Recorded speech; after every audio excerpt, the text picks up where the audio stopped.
Hello, everyone. Welcome back. It's so great to see all my friends from the Great Lakes area. So wonderful to have you in March and back again now. Molly Tamulevich and Melissa Smith from Wisconsin. And then we have, Michigan and Wisconsin. Sorry about that. And then we have Megan Nicholson representing Wisconsin, Nancy Warren. And Maureen Hackett is representing Minnesota. So thank you so much, everyone. It's so great to see you all again. I think what we'll do is we'll begin with Nancy and Molly. I think Molly's going to go first, actually, and hear what's going on in Michigan. And then we'll just go around the room. And probably best maybe to end with Wisconsin, because there's been some really interesting developments out of that area, thanks to the team there. And then we'll talk about how we can all help all of you in your different states and answer some questions as well. So with that, I'm going to turn it over, I believe, to Molly. Excellent. Thank you so much. I really appreciate everyone being here tonight. My name is Molly Tamulevich. I'm the Michigan State Director for the Humane Society of the United States. I'm super honored to be presenting with all of you, especially with Nancy. We might have a visitor. Her name's Chunky, and she wasn't invited, so I apologize for that. I'm going to share my screen real quick, just go through a couple slides so that we can talk about the current state of wolves in Michigan. Hold on just a moment. Here we go. Betsy, are you all able to see my screen?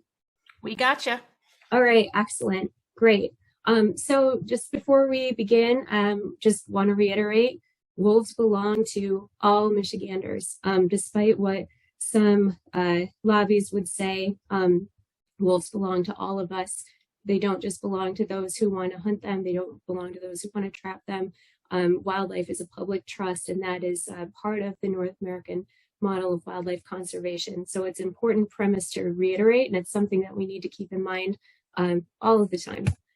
Let's see if I can advance these slides. So I'm just going to go through real quick. How is wildlife policy made in Michigan? We have our legislature, and then we have our regulatory committees. In the legislature,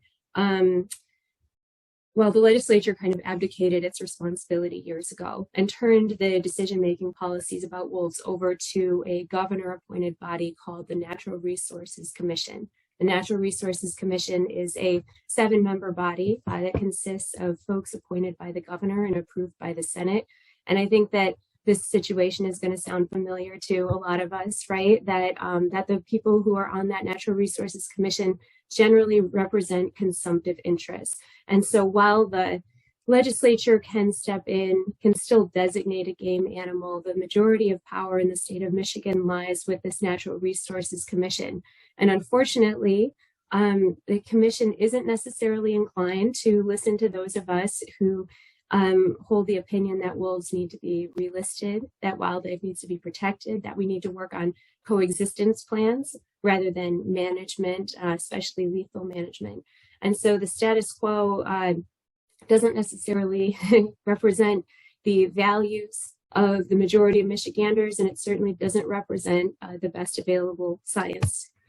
And unfortunately, our governor has made appointments to that Natural Resources Commission who have made no apologies for supporting the hunting and trapping of Michigan's gray wolf population. And so this is one of those issues where, people like to say that this is, a party issue. This isn't a party issue. The Democrats and Republicans have all made appointments and decisions that do not favor wildlife. And that's what we're seeing here in Michigan. Now, there are several mechanisms, and I think it's important to keep in mind that it's normal to be confused by this, right? There's the legislature, the Natural Resources Commission, and then we have something called the Wolf Management Advisory Council.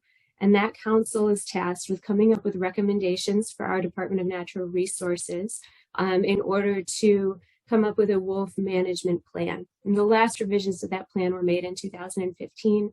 And so The director of our DNR has made appointments to a new version of the Wolf Management Advisory Council so that they can discuss the plan and update it.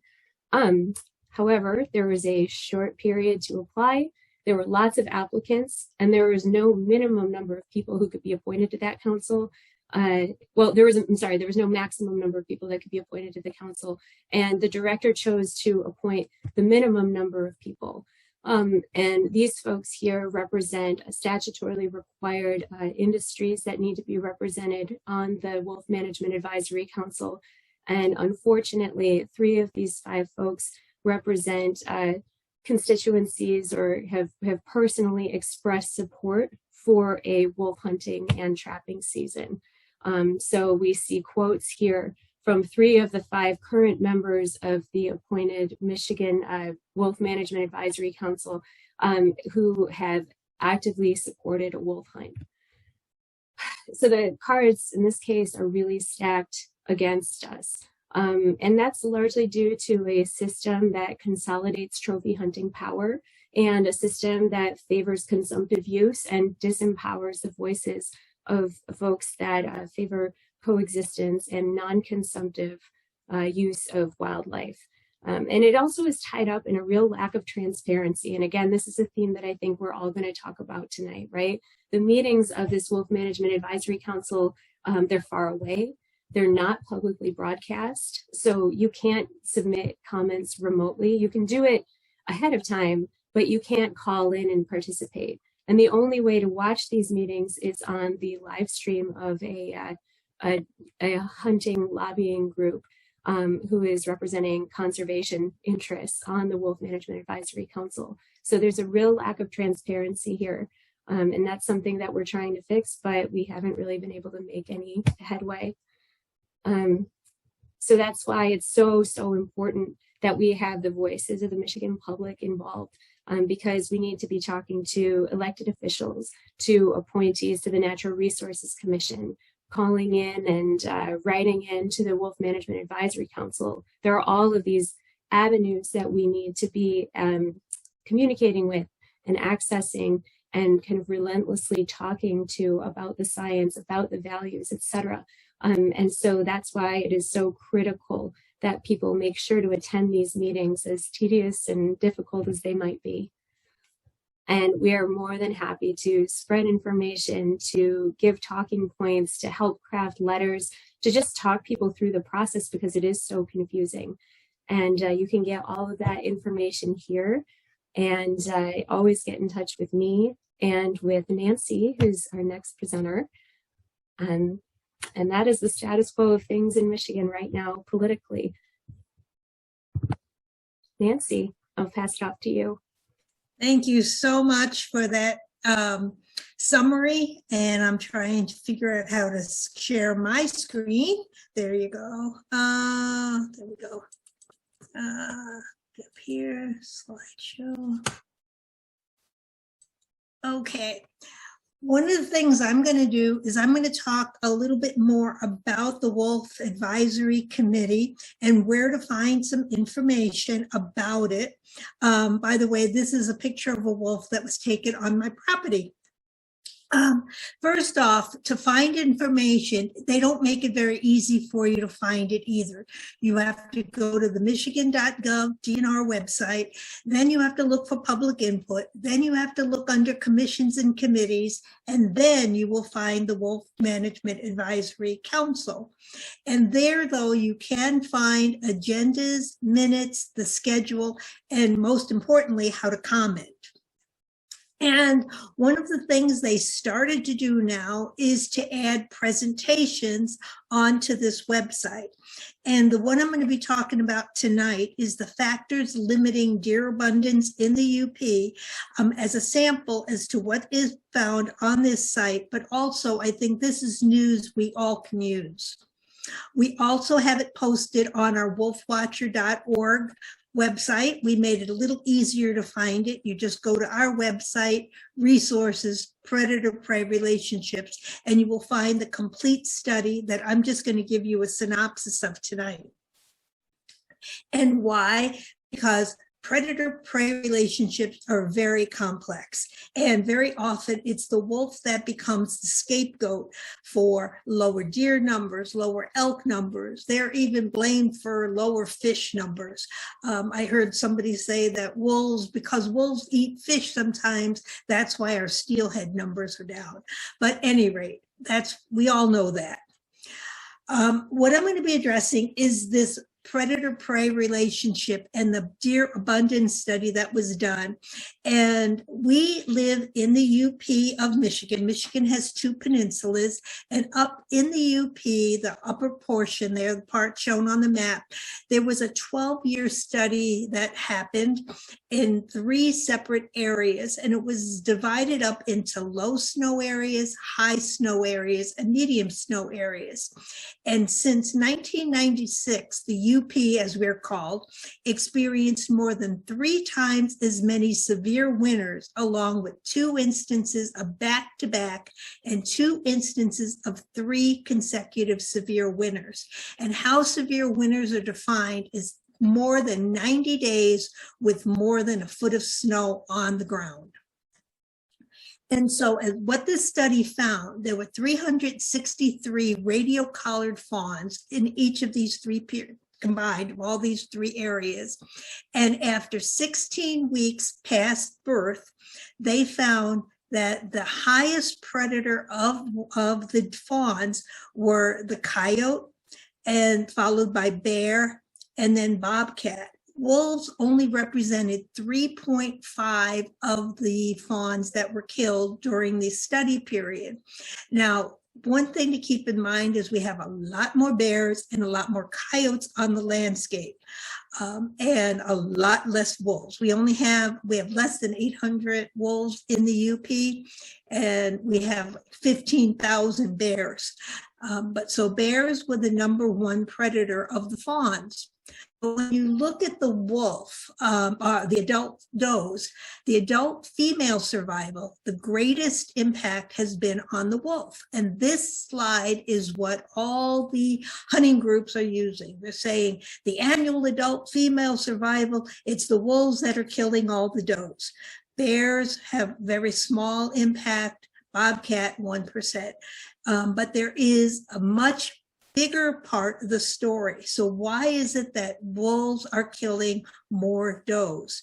Now, the very first slide I told you, it's because of the winter. We have these severe winters. And so what happened is that nearly 70% of the wolf predation on the adult does occurred in the late winter and spring months, when the body condition of the deer was at its poorest. So we have snow on the ground very often until April or May, and that's when wolves take advantage of that. And so when this research was being done, they said the body condition of the adult does killed by the wolves in the high snowfall area found nearly half were in extremely poor nutritional condition and likely would not have survived the winter even if they weren't preyed upon. So these animals were on death's doorstep. They were ready to die anyway. They would not have made it through the winter. The UP is the northern range of deer. And so combined with these heavy snowfalls, they're vulnerable. So the summary of this shows that there's changes in the deer population are not driven by the wolf population levels or wolf predation. And if you look at the black dots on this slide, that's the wolf population. And you can see the wolf population has remained steady for 10 years. Meanwhile, the buck harvest, buck killing, buck hunting season has declined, gone up, and gone down. So there's no correlation between the wolf population and the buck harvest. And the wolf predation, winter weather, predation by other species, habitat quality, changes to the deer harvest regulations, declining deer numbers, changes in timber harvest all play a role combined to changes to the deer population in the UP. So predation by wolves is simply one portion of what impacts the deer herd in the UP, and they're not solely responsible for the variation. So wolves are the scapegoat, but they're not really what's happening. So with that, I will turn that over to Maureen.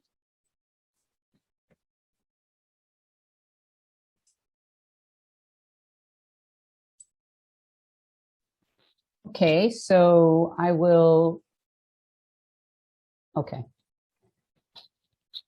So I need to share my screen, I think. I'll try again.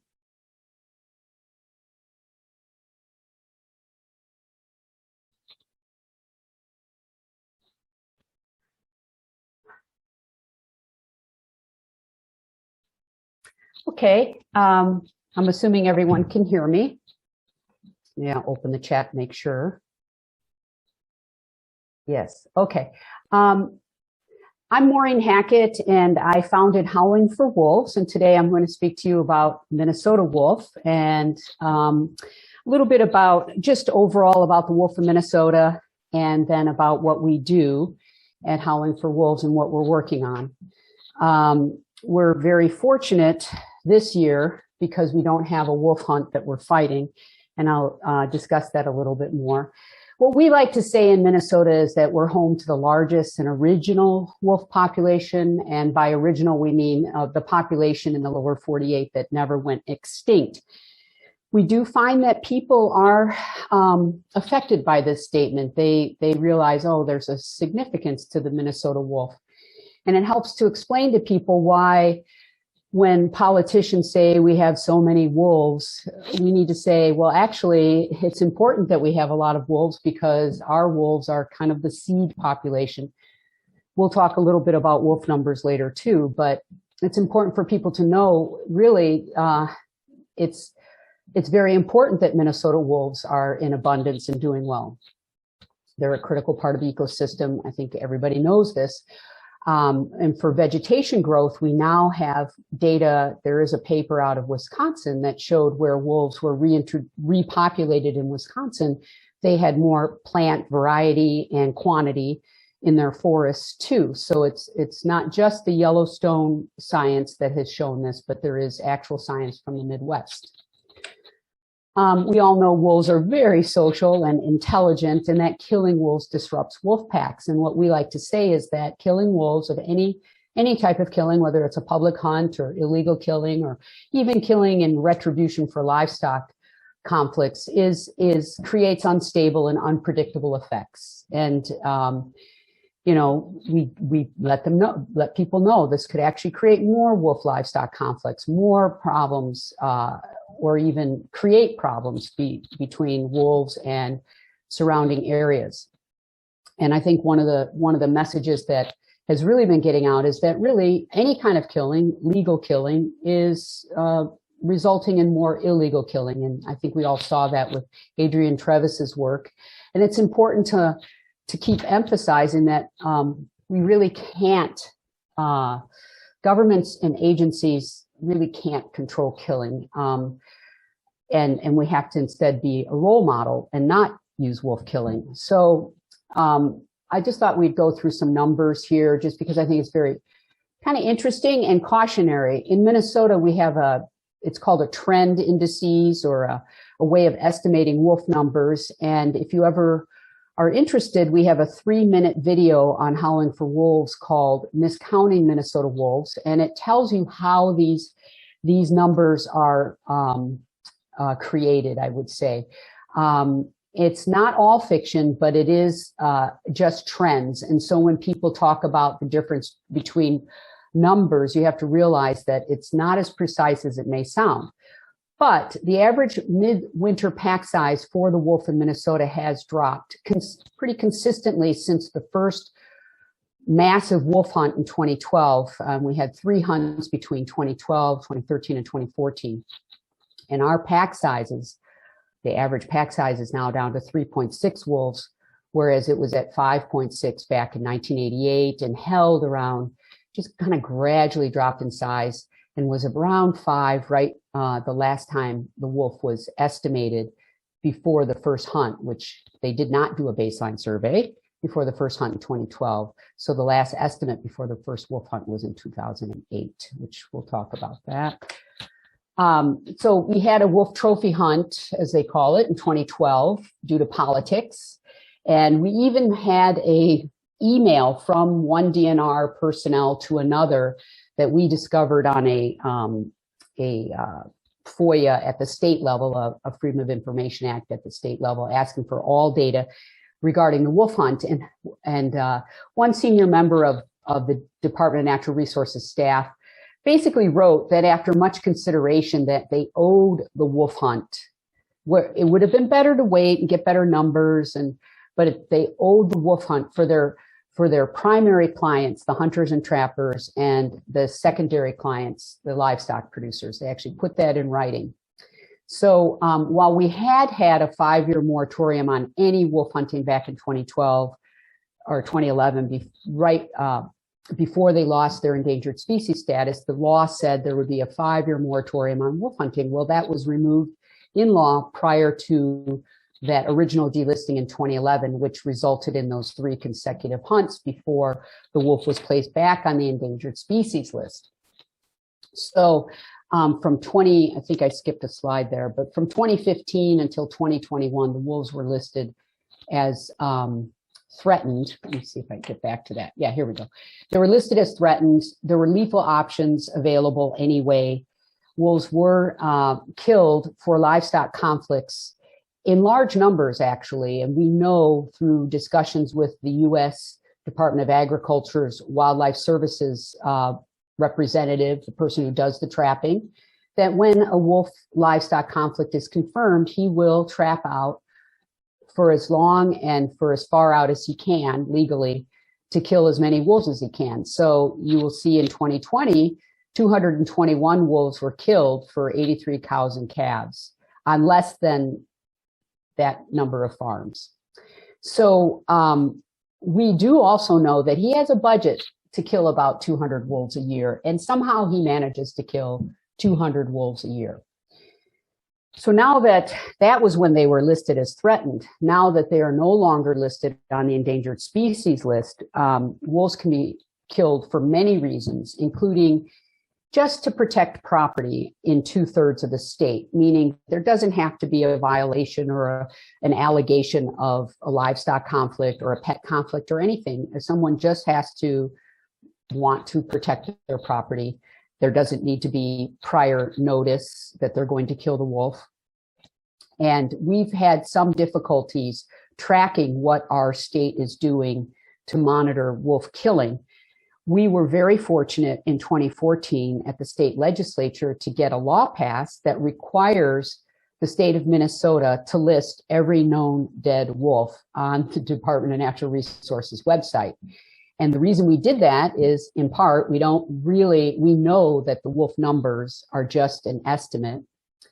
And we thought, well, if the live numbers aren't super accurate, let's at least count the dead bodies. I know it sounds very morose, but it's another way to get data about the wolves. And so that is one thing that the Department of Natural Resources has to do, whether the wolves are listed as endangered or not, or threatened. So that's where we are in the state. At 1/3 of the state, in the northern part, the current plan is that they can only be killed if there's an immediate threat or there's a wolf livestock conflict confirmed. And then 2/3 of the state, they can be killed for any reason. Currently, the Minnesota Department of Natural Resources said no to a wolf hunt in July. They announced it, and they gave the reason as being they wanted to prepare the new wolf plan with their new wolf advisory committee. And Howling for Wolves is a member of that committee. Sorry about the typo there. And other groups who are pro-wolf are members, but then there are many other stakeholders, as I'll call them, for hunting and trapping interests, for land use interests, agricultural interests, and even if one particular wildlife group that I think is in the pro-wolf hunting camp. put it that way. So we're not in the majority. The pro-wolf camp is not in the majority. But we have some specific goals for this wolf plan, and we have been given the reprieve of time. So Governor Walz, luckily, he's our current governor, and Lieutenant Governor Flanagan, who was a member of the an Ojibwe tribe and a wolf clan member, have made it clear that they're not having a wolf hunt. So we're really fortunate about that. And they are running for re-election. So I've said before that wolf habitat is really northern and central Minnesota. There's better deer populations in central Minnesota. And that, unfortunately, is in the 2/3 of the state where wolves can be killed to protect property. And as I've said before, the Department of Agriculture kills about 200 wolves a year. And we think that's at least 10% of the population, maybe more. So on the new wolf plan, our goals, Howling for Wolves is represented, and we're trying to form a coalition of pro-wolf groups to endorse an entire non-lethal plan, meaning no retribution killing for livestock conflicts. We don't need to approve that. We don't need to have consensus. We don't need to give in to killing wolves, because we have to be the voice to show that we can actually allow wolves to live and use non-lethal methods. And so for that, as part of that, we want to eliminate all wolf killing on public lands. We don't want to have wolf hunting. And most importantly, we want to continue our support for non-lethal methods. Howling for Wolves has sponsored lobbying efforts at the state capitol for at least 5 years to get funding for non-lethal methods for farmers, livestock producers, and that includes veterinary bills for livestock protection animals. I'm not going to go through all of these. This would take a good seminar in and of itself, but I will say that is one of our, that's Devin, who previously worked with us, and we had purchased this flattery, this yellow flattery, and that is the USDA Wildlife Services representative. He asked us for about several miles of flattery, and so we purchased for the federal government this flattery so this individual could deploy it quickly. We made it yellow. We're finding that our natural resources departments and other people do not, even though they work with this every day, don't know that wolves don't see red. So that's why we made sure that the flattery was yellow. So we continue to do that, and we purposely, that was part of our strategy, which was support the livestock producers, show that we're willing to go to bat for them, get the funding, give them the benefit of the doubt for prevention methods, and try to make it no strings attached so that they don't feel that somehow they're being tricked into taking the methods. And by law, just sort of another aside, by law in Minnesota, an animal, even if it's endangered, can be killed if it's threatening people's property. And so that's not a wolf law, that's just any animal law in Minnesota. So while we don't want to sit and advertise that too much, there really doesn't even need to be these separate laws about killing wolves. Instead, we need to focus on it would just be in the routine of any animal, such as a bear coming for your dog or something like that, that's legal in Minnesota. So Howling for Wolves is at the state legislature every year since we started. In 2012, we were very fortunate. I had my own state senator introduce an amendment to reinstate the 5-year moratorium, and he was a Republican. So we were able to get into the legislature right away and sort of get votes on wolf bills. That was on the 5-year moratorium. The following year, we tried to get a wolf data bill, and that's how we got the bill. Out of all of that effort, we only managed to pass a few things, which was they had to list every known wolf death.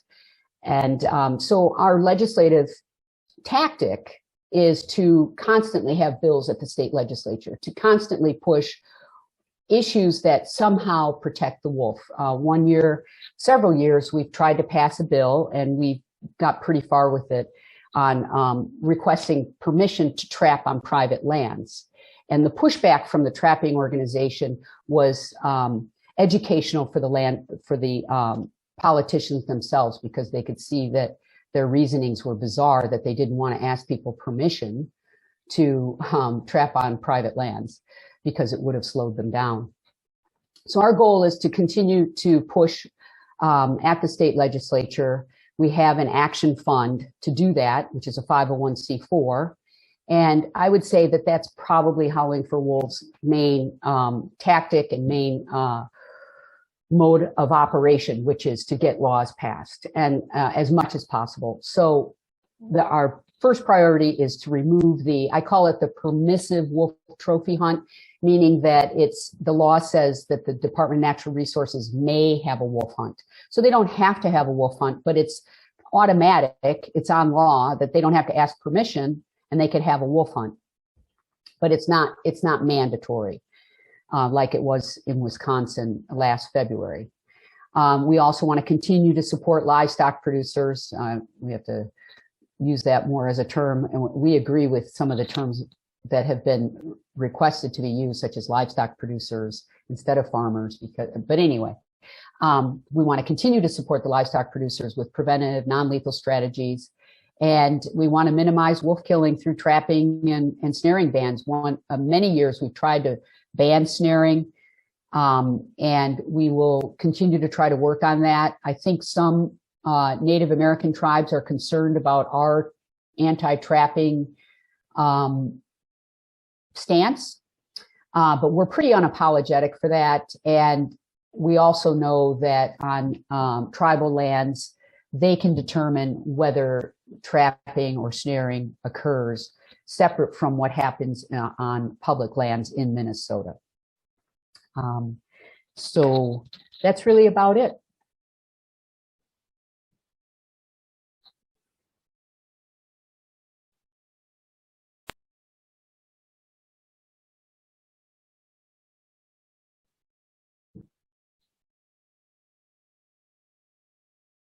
So do I need to do anything? I can move.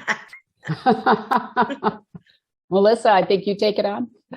Sure, I think so. And Megan was asking me what my wolf shirt said. It says, "Wolves make me happy, you not so much." So I cut off the bottom part of my shirt for you. But bear with me, everybody. I did a small presentation that's kind of nice. I just had surgery. In fact, I'm sitting here with my drain and my big ice pack, so bear with me. Usually I'm a little more peppy, not so much today. Megan, you don't care if it's just a 2-minute video, and then I'll turn the rest over to you, and then we can answer questions. Make sure I can share my screen. And I didn't get it up. Sorry guys, sorry. I am a little, I'm gonna hit share sound. Okay, that's not the one I want. I guess I have to, sorry guys, hang on one second. I have this and then I guess I have to bring it up first, my bad. Oh shit, I don't know what I'm doing. No. Oh crap, okay. Sorry, everybody. I'll have to look for it. Oh, there it is. I'm going to share my screen, right? Share now. Oh, there we go. I apologize. There isn't sound so much. Can you all see my screen okay now? Can someone say yes? Yes. Okay, thank you. Okay, so this is just a quick presentation. This is with Great Lakes Wildlife Alliance and Friends of the Wisconsin Wolf, in conjunction with Real Hunters Don't Kill Wolves. That was paid for. Oh shoot, it's going a little fast. Sorry about that.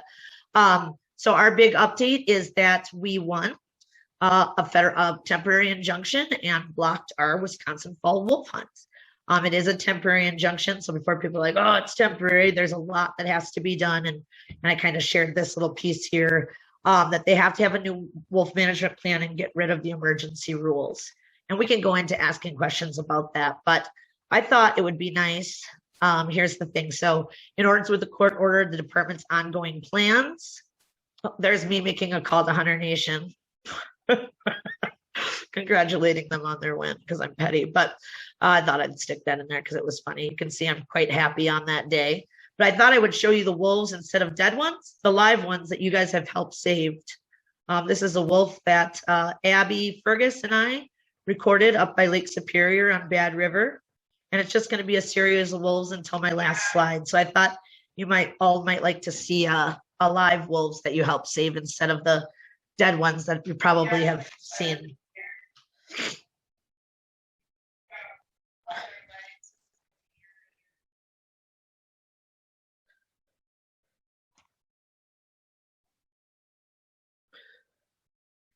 This is a wolf from the bog pack that has returned now.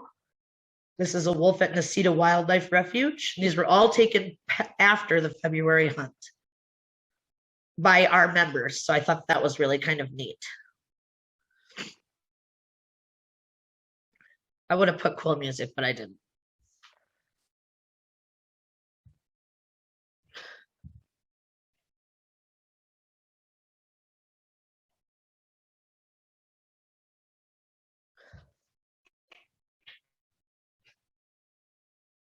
Showing us her butt.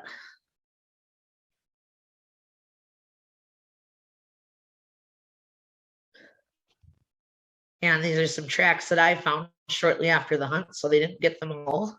And I love this photo with her here in the corner and that mist. Okay, and I'm going to pause it here. So these are just our updates. Again, we did win a state suit. We're certainly still in litigation with that. So tomorrow is our federal lawsuit to relist wolves in collaboration with the Ojibwe tribes in Michigan and Wisconsin. We'll hear that tomorrow. The tribes also had a lawsuit in Wisconsin. They did not get a temporary injunction, but that doesn't mean they wouldn't get one. The judge basically cited that because we had already had an injunction to stop the hunt, our organization and our suit, along with Project Coyote and Animal Wellness Action, that we already had one of the tribes that was good enough. If something were to happen to ours, it sounds like the federal judge will then issue an injunction. Part of our injunction is that wolf management plan is not expected to be finished until June of 2022. So that is one of the conditions the judge laid out in order to bring our wolf hunt back. And then I did want to say, our current lawsuit, that was just the injunction. That's just the beginning. So I think we have a very good chance of getting our mandate, as Maureen was talking about before, of getting it struck down, but it's going to be a long haul. So we're going to be in court at least a year, but basically ruling that our wolf hunt is unconstitutional and that having a mandate that we have to hunt wolves is unconstitutional. And then, let's see, I think I just have one last thing that I stuck on here because you guys know who I am as a person. And raccoons are my favorite animal. So I just wanted to thank you all for your support and all of our litigation opportunities. I'm going to stop the share now. So some good news. So that's nice. And I don't know, Megan and I can talk to you. I hope that was okay. I put it together the best I could. Maybe nice to see some alive wolves that you all helped save from the last Sedona Wolf Week, and you certainly did. We used many of your testimony in that lawsuit. The scientists that you guys got, your testimony mattered, and that judge read that testimony to get that injunction. So I think science did not come into play yet within our lawsuit. So it was the people and your voices that stopped the wolf hunt in Wisconsin. So even though it does feel like butting our heads against the wall, like Maureen and Molly were talking about previously, and Nancy, like, oh, these commissions, even when you're stacked up against the deck, it is important to show up and speak because those can be used in litigation in the future. I think I'll turn it over to Megan. I told her I would be short. Thank you for not adding music. You're welcome. I was like, what do I add? I thought about adding Ted Nugent music to it, but I thought it was a little too much. But just to spite him. But so maybe I'll turn over to Megan. Both our organization and Humane Society of the United States sit on our wolf management plan. We have Sarah Bergstrom on our board sits on that, along with actually one of our members who is a hunter, about a pro-wolf hunter on our board, and can kind of talk to you maybe about the legislation that we also have going on here and what's going on with that wolf management plan. Sound good, Megan? Sounds good. Perfect. Thanks, Melissa. It is fantastic to see images of live wolves because this work gets, it weighs down and weighs heavy on us because it feels like it's a never-ending battle. But I'm Megan Nicholson. I'm the Wisconsin State Director with the Humane Society of the United States. I don't have a presentation because I thought I would just kind of go through a little bit of the legislation that we have going on in Wisconsin, and the connection between bear hunting, mainly hounding, and the hunt for our wolves. Right now, we're in a Wisconsin is an interesting state at the moment. I guess I'll just put it that way. It's very polarized. Wolves is a very polarizing topic. And there's a lot of misinformation that goes around that you all are very familiar with. We have a lobby group in the Wisconsin State House called the Wisconsin Bear Hunters Association. They have a lot of pull, which is quite interesting because they represent a small group. They don't represent the majority of Wisconsinites, but they do have a lot of pull. And when I say they have a lot of pull, they even have enough pull to go in and put language into an animal cruelty bill that would be used to protect companion animals like dogs and cats. They're able to get language that would take hunting dogs out of our cruelty code, as long as the person who said they were hunting or training with that dog to hunt got care that was reasonable to them and the reasonable amount of time for them. So very broad language, and seeing that inserted, while this bill has not gone through all the way, it did fly through the Senate. That just shows us who has the say within the State House right now, whereas we know the majority of Wisconsinites don't feel that way.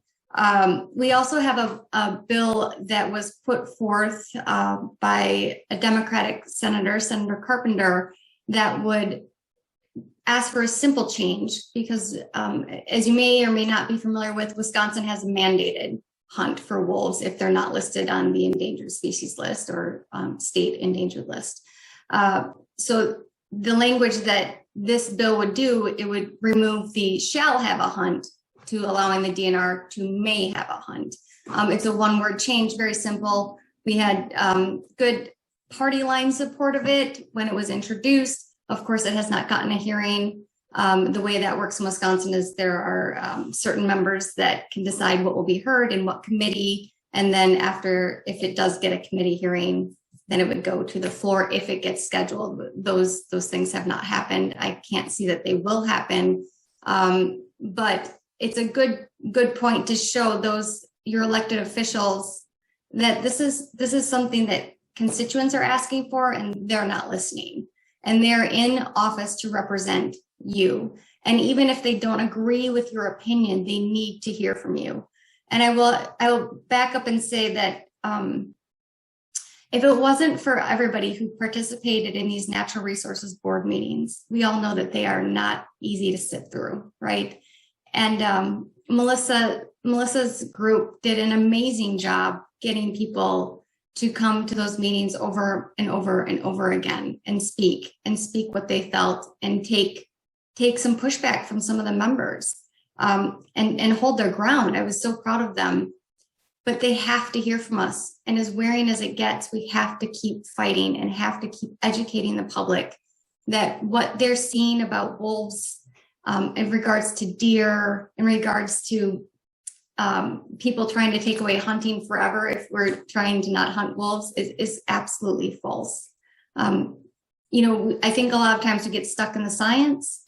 What I saw during these natural resources board meetings, and this was in part by friends of Melissa's group, is telling a story. And she was right about that. You've got to tell a story. You've got to say why these animals are important for you. And of course, use the science when needed, but it's making it personal because these animals belong to everyone. And actually, they don't belong to us. They belong on the planet, and they serve a purpose. So as far as legislation in Wisconsin, of course, we want to push this bill. I'm going to be straightforward and say I don't think it's going to go anywhere right now. And right now we're doing this defensive work. Hunter Nation has a very big pull in Wisconsin. They're trying to make a sandhill crane hunt that would be a mandatory hunt with shall using that word again, our cruelty bill that has been, it would do so much damage. We would be the only state in the nation that would have something like this. So trying to kill our own bill has been quite interesting as well. But it just shows that they're speaking up, and we have to continue to speak up, and we will prevail. So that's all I got.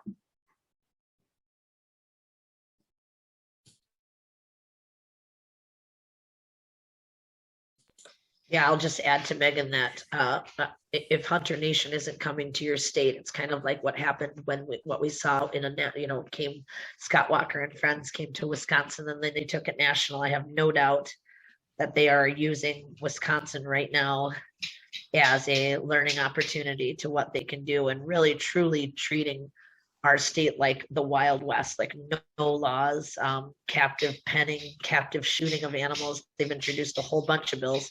I'm sure most of you, if you care about wolves, you care about other wild animals too. And Anna, she's right. It's really going to be an uphill fight, but it is just absolutely mandatory that your voice isn't heard, that your voice isn't heard. Sorry, guys, that your voice is heard, because who knows, maybe we'll be suing the state again over some of these really unethical, unconstitutional laws. So it is important to always participate as much as it can be wearing. At least we have Zoom.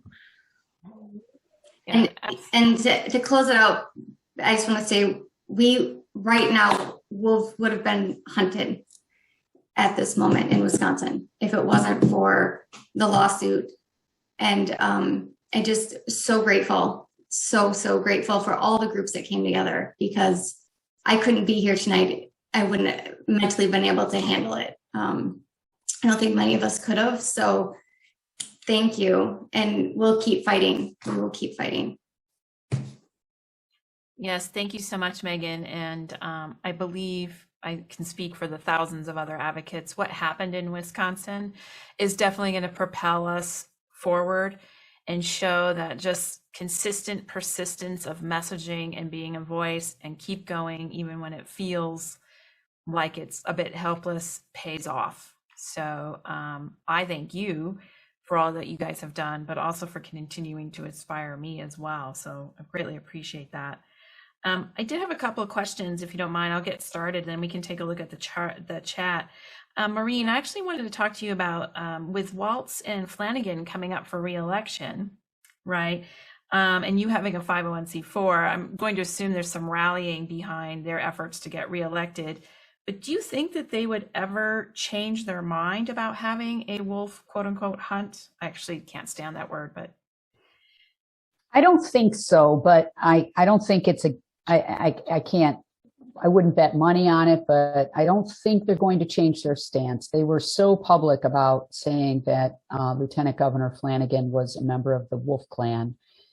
And I think the more worrisome aspect would be killing wolves if they came up with some, quote, science, and I don't obviously believe it's science, or there is science on it, that killing wolves for a culling or something, and still that, in order to somehow bring numbers down. But I don't even think that with Peggy Flanagan, that's going to happen again, except for maybe in these just not paying attention to what's happening out there. So the illegal killing, the livestock issues, we worry about that. But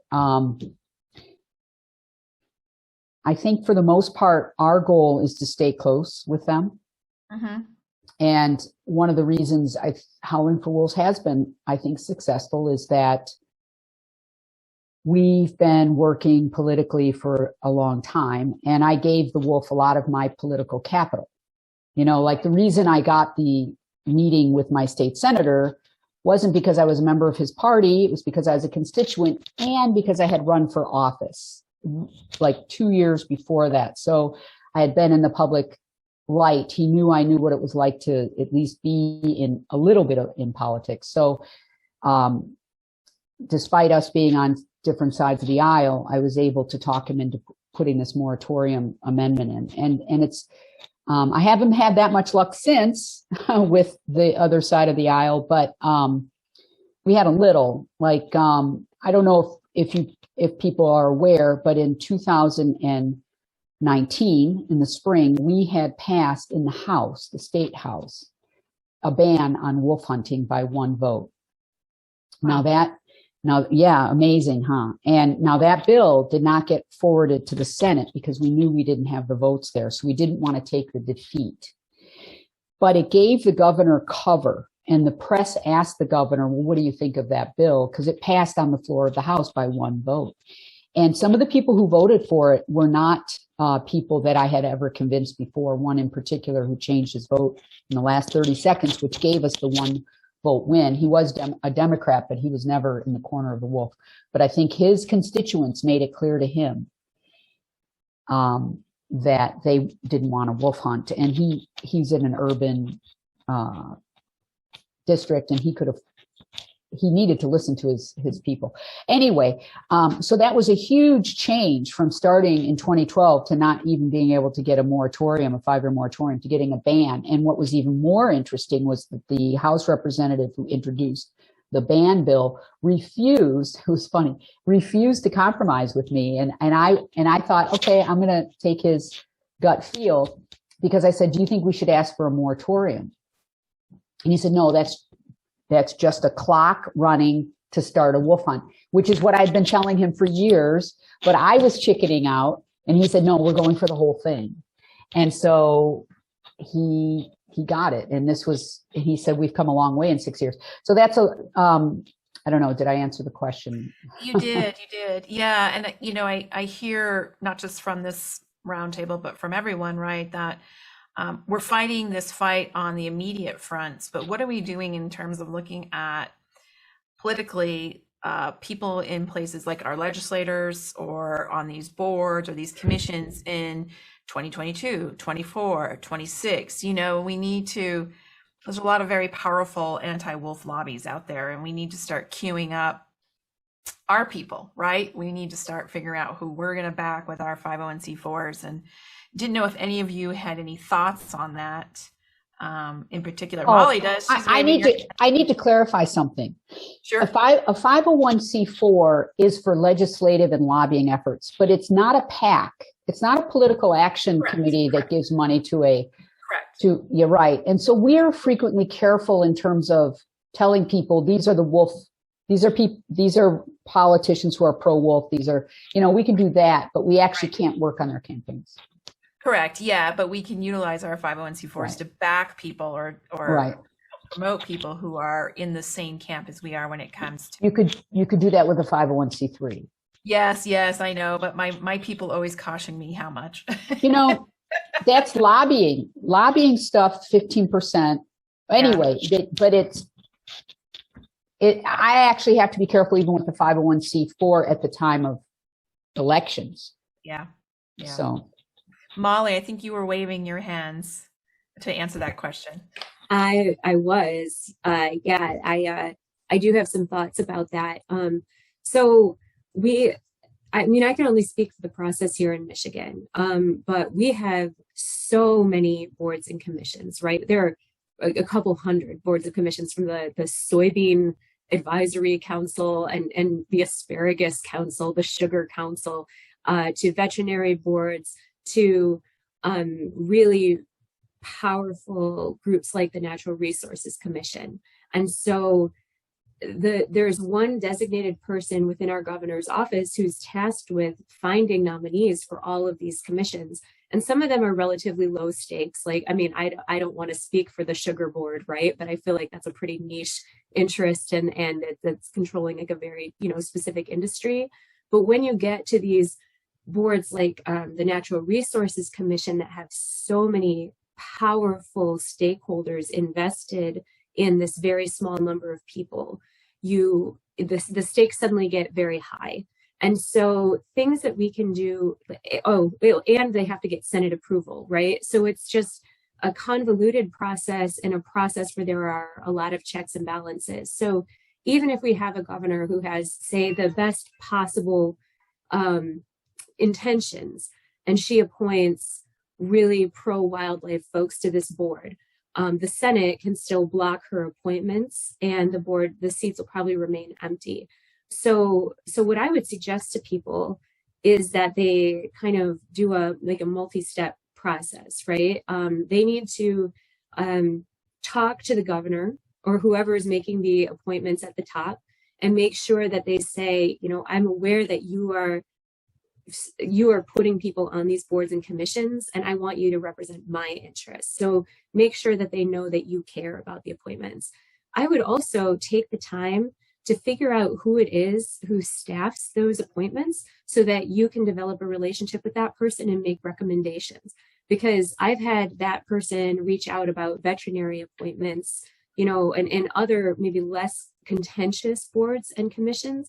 And if they develop a relationship with you and see you as a subject area expert and you lend your recommendation, maybe that'll help you get through a hurdle. And then figure out who is going to approve those board members and build relationships with them and make your case there. And again, it's tedious, but yes, it comes down to who's elected. But it also, there are so many opportunities to lobby these people along the way. And sometimes it just is a matter of, again, speaking up to the right person. And if you represent a 501c3, and if you have a lobbyist at your state capitol, that lobbyist should also be able to talk to the appointments director within your governor's office and make a strong case for people who you want nominated. So apply yourself, get people who you trust to apply, make sure that your values are well represented in applicant pools, and then do the things that you need to do to make sure that elected officials know that those applicants would be a really good fit and that their constituents want that kind of representation on those boards and commissions. That would be my recommendation. That's fantastic. Thank you. Yeah, I'm definitely going to look into that here in Arizona for sure. Thank you, Molly. I want to add one more thing to Molly. Molly just said it so good, but I'm being more nasty than Molly. I troll wolf sites. We have a program that is shown on the TV locally, Ask the DNR, and one of our commissioners, natural resource commissioners, was on last week, and he made this allegation that wolf was killed, wolf was taken, a dog was taken by a wolf on a porch where it had been chained. And I thought, I live in this area, I would have heard about such a thing. So I started investigating. This particular commissioner is up for, his term is up in December, but he can be renominated. So I'm digging up all kinds of dirt on this man. Back in the 2013, I have an email where he admitted to trashing 2,000 of the comments that was submitted to him regarding the wolf hunt. So I'm going to be using that. I already have a FOIA out to the DNR to verify that no such event happened. I've already done my own research on this. And once I gather it all up, I'm going to the press with it. I've already talked with a reporter. In fact, the reporter who exposed the one farmer in our area that pretty much brought down the wolf hunt. He was baiting wolves to his property. So I've already talked with that reporter, and I'm going to ensure that this commissioner does not get reappointed. Absolutely. And Nancy, is he the same one? Because I do recall the 2,000 comments that he trashed. Is he the same one who helped start the rumor about the wolves taking children and the? No, that's a different one. That's a different one. That was the legislator who said that. A legislator talked about the wolf being in the schoolyard or in the daycare center. Right. That was a legislator. Yeah, which evolved into bus stops, which evolved into a ridiculous little YouTube video. Yeah. But, so the point is, we need to really go after the myths. And when we hear something that's not right, verify it. Don't just say, oh, that's so-and-so blowing off steam. Right. But this is the same one, Betsy, and Nancy, you can speak to this a little bit more authoritatively than I can. The same one who encouraged people to attend the Wolf Management Advisory Council with a flyer that basically said anti-hunters will be there trying to take away your Right. what is it, your right to like express yourself or hunt. So like these are folks who are very actively involved in lobbying for their cause, even though they're sitting on this council. Mhm. Yeah. Absolutely. Yeah. I'm curious because, Wisconsin, you guys did such a great job with aligning with hunters there in your messaging. Is there an opportunity, Maureen, you spoke about livestock producers and maybe Nancy, is there an opportunity for a group to align with you in your states to make the voice for wolves even stronger? And are they willing to step forward and make their voices heard? Well, I could speak in Michigan. I have been trying that for probably 20 years. I used to do hunter outreach, going out to deer hunting camps, and on the ground, they will say that they are supportive of wolves. They realize the facts, but they will not get out in front of the train. They are just afraid to speak up and say that they support wolves. It's the culture in this particular area is you hate wolves, shoot, shovel, and shut up. They won't even turn someone in who they may know who's poaching. They're very, very thick. So we haven't been able to infiltrate that group at all. I would say it's similar for us, maybe a little bit better with hunters. Some hunters, I think a lot of you see a man named Barry Babcock, who's very visible on Facebook. And he's a hunter. And I've had other hunters tell me that young male hunters generally, that they're finding a trend that they're not interested in killing wolves. But I was just at a Dairy Queen out west to visit Barry and his wife. And these young boys, I gave them a wolf card. I just wanted to see how they react. And they said, "Oh, they're taking all our deer." And I thought, oh, these are like 16-year-old kids, and they're regurgitating this stuff. And I tried to give them a quick eco lesson, but I tried not to be too preachy because I didn't think that would work either. So it's tough. And even I will tell you, the Cattlemen's Association president, he's not president now, but at the time that he was president, admitted to me secretly, and I can say this because I won't tell you his name, you don't know what year he was in, but that he was telling his cattlemen that they should not support a wolf hunt. This was back in 2012, 2013, that they already had everything that they needed, and they didn't need to have a wolf hunt because then the wolf might go back on the endangered species list. Obviously, he was correct, but he was afraid of even admitting that. I think that basically you just want to get it to the point where people are less interested, less just tolerant of the wolf, and we're working on it. Yeah. Yeah. Melissa, do you want to share a little bit about how you formed that alliance in Wisconsin, how that came to be? Sure. I actually have a little bit more positive view than Nancy and Maureen too. Only because if you even look at the DNR's own bias survey, the thing in Wisconsin is that we just have a fringe minority that's very vocal, and it's the Wisconsin bear hunters. I really don't think most people give two. I would promise Betsy I would not swear on this one today. I don't think they care at all about wolves, frankly. Like, I just don't really think they care. Like, they might like talk in the bars, but probably they're not going to. Sure, there's going to have poaching. Poaching is always going to be a problem, no matter what state you're in. There's always going to be those people.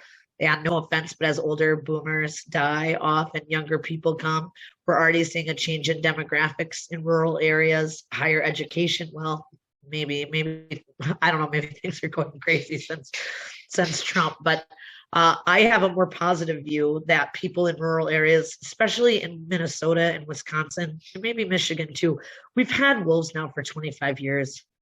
It isn't like, that they're new, like coming to Colorado or California or even parts in Oregon and Washington, people have been living with wolves here a very long time. So you're always going to have a fraction of horrible people. I don't care if that's at your work or it's in the hunting community. But I'm a non-hunter. I don't particularly even like hunting on a personal level, but I can put those aside for, the ecological hunters. Now I can tell you that I used shame, and it sounds terrible, but I'm like, if you guys are so mad about poaching, why am I leading the cause? Yeah. If you're so mad about CWD and how the DNR is mismanaging game species, why aren't you leading the charge? Because the hunting community is not. And as hunter numbers drop, I think what we're seeing in some of these larger hunting groups, Wisconsin, we're a little bit, we have to deal with the farmers, but they're not our, in my opinion, not our biggest problem, is that as hunting numbers drop, these groups that used to have some ethics, Rocky Mountain Elk Foundation didn't used to be horrible. National Wildlife Federation affiliates didn't used to be like this.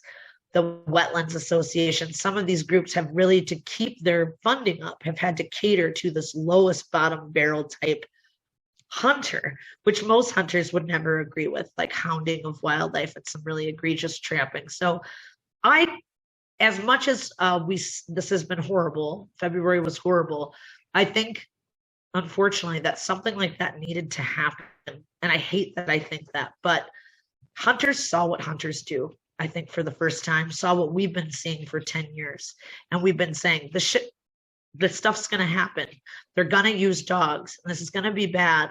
And these Hunter Nation guys are going to come in without even consulting with the hunting groups and, do a coup d'etat of our entire natural resource board.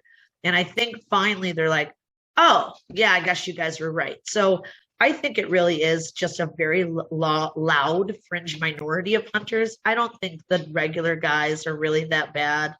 I know a lot of hunters in our group. But frankly, I'd love to say that I had some big organization effort. I didn't. They came to me. And I think that the hunting community, that reflected terribly on the hunting community as a whole, as it should, as all this stuff we're dealing with should. They should be ashamed of themselves. It should be them on the streets with no wolf hunt signs, not me. This is not my community that's causing these problems. And maybe we're starting to see a more reflection of back to those more, putting food on the table. Clearly, the public has definitely shifted on how they feel about trophy hunting, whether that's Cecil the lion or bears. So I'm a little bit more optimistic that things are changing. I just think we're seeing the last desperate throes of the great white male hunter. And I'm sorry to phrase it that way, but I do. So I guess my advice would be, if you talk to someone like that, move on and find somebody you can talk to. Because if they are in that fringe group of the barstool biologists, you're not going to change them, but you might change someone who's apathetic. And that's who we're trying to reach, the apathetic type hunters. And I think that's a great point, Melissa, though, and the shaming part too. And I guess I'll use a different word than shaming, but I get you. It's they're getting more brave, I guess it would be a good word, to speak up against these atrocities that they're seeing, because they don't want to see them lose their ability to hunt. And that's not what this is about. This hunting of an apex predator is not subsistence hunting. This is recreational blood sport. And that is the difference when you're talking to these people. I think it's really important to say, listen, don't put me as this anti-hunting person. And if you are against hunting, I don't hunt, but I do have family that deer hunt. I'm in Wisconsin, but they use every piece and portion of that deer before CWD came in. It's dangerous to eat, but back in the day, I did have my grandparents, when my grandpa went out and he hunted deer, he would be rolling over in his grave right now had he known about what happened. This is so separating those two is also helpful. And I think that's where Melissa and Hunters for Wolves had a really big impact, because real hunters don't go after wolves, especially with dogs. So, that's just, when I'm talking to people, that's usually how I phrase it. And I will add that the more hunters I talk to, and then they're like, what? This is also true in the DNR. I've now had 2 hunters, maybe this is your goal, and I don't hate it. They're like, I'm not ever buying a license again until this agency is reformed. There are just people who simply don't know and have an inherent trust in the agencies. But I think that's something else that we need to break down as well, that people don't understand. Like in Wisconsin, you have to have certain conditions to be on a lot of these boards. You have to meet either, be a large animal vet or be in agriculture or hold a hunting license. I hold hunting licenses just so I can use it against them. But, in sort of those things that, I think the other fair point, maybe I'm just playing devil's advocate here, is we focus so much federally. And when this happened, I said, I'm done with that. I'm not focusing federally. I'm going to focus on my own backyard and support federal actions, right? But I didn't really focus down. So I feel like I really failed wolves in February. And that's what all these other groups are doing, right? Maybe they're fighting back a little on federal listing, but they're really making state impact. So, I guess I would recommend that too, is, really focus in your local area first. Instead of, I don't want to say, I do believe wolves are endangered and should be relisted, but this is not going to end today. This is going to continue, relist, delist, relist. It builds some resentment. It, gives us a breath to breathe. I certainly would like to see them relisted, but I guess my ask of people in the Great Lakes and beyond is when we all breathe a sigh of relief when they're relisted, we work even harder to get if I could add to that, I think one of the things that I even said on the Fish and Wildlife Service call is that really at the federal level, the Fish and Wildlife Service is sick of wolves and they're sick of the relisting, delisting, and they're tired of all the lawsuits. What they really need is a paradigm shift. And what we all need to ask for is a paradigm shift when it comes to the wolf. And instead of talking about, well, we don't want to hunt, we need to just say, look, this is an animal that needs to be protected because of the long history of being annihilated. We kind of owe it to the wolf in many ways. And we have to just have a paradigm shift and challenge at every state to have non-lethal plans.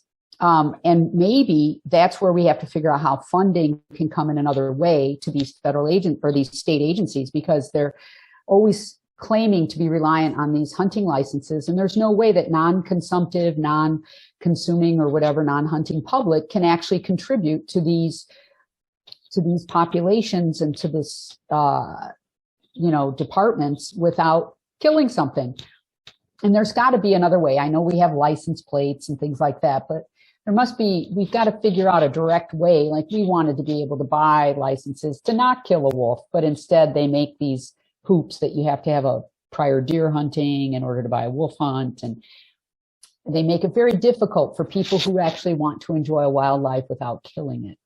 And that can be, really given the state of our world, other than deer, we really shouldn't be hunting.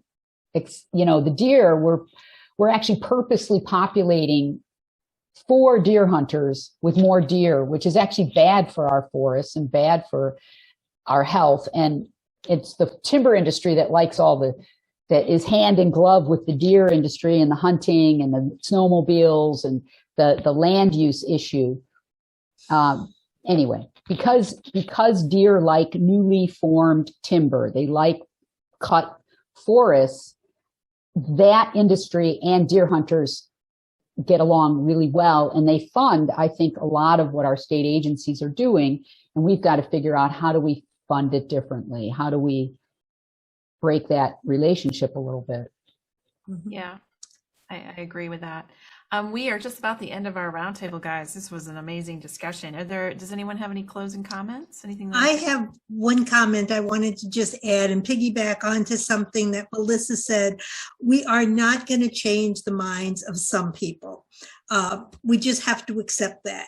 And what we do need to do is go after those who really just need to be informed. And I just want to really quickly say, letters to the editor work. A few months ago, I went on to a rant, responded with a letter to the editor. The managing editor called me up and said that was pretty harsh of a letter to the editor, but gave me the opportunity to write an article, a positive article about wolves. And just this week, my second article appeared that explains the benefits of wolves. So I thought I was at the end of my rope with this particular newspaper, and I've turned out I've got a buddy there. So, and now she's asked me to write a third article. So we can't give up. We have to keep fighting, and letters to the editor do work. Wonderful, wonderful. Will you share that with comment. us? Nancy, share Sure. those. Yeah, My closing comment would be this, that one thing the other side has on us until recently is we don't show up.